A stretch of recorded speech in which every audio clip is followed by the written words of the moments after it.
बने चाहे दुश्मन जमाना हमारा, सलामत रहे दोस्ताना हमारा।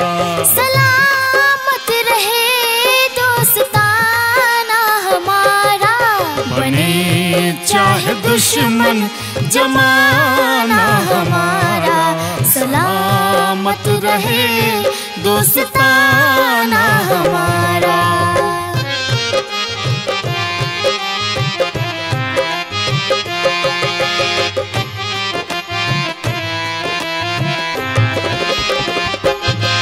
वो ख्वाबों के दिन, वो किताबों के दिन, वो ख्वाबों के दिन, वो किताबों के दिन। सवालों की रातें जवाबों के दिन। कई साल हमने गुजारे यहाँ, यहीं साथ खेले हुए हम जवां, हुए हम जवां। था बचपन बड़ा आशिकाना हमारा, सलामत रहे दोस्ताना हमारा। बने चाहे दुश्मन जमाना हमारा, सलामत रहे दोस्ताना हमारा।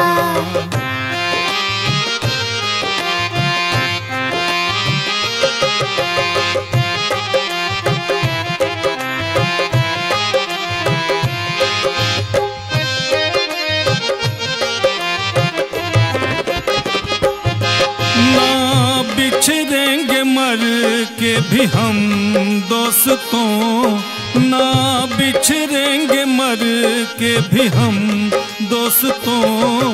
हमें दोस्ती की कसम दोस्तों, पता कोई पूछे तो कहते हैं हम कि एक दूसरे के दिल में रहते हैं हम, रहते हैं हम।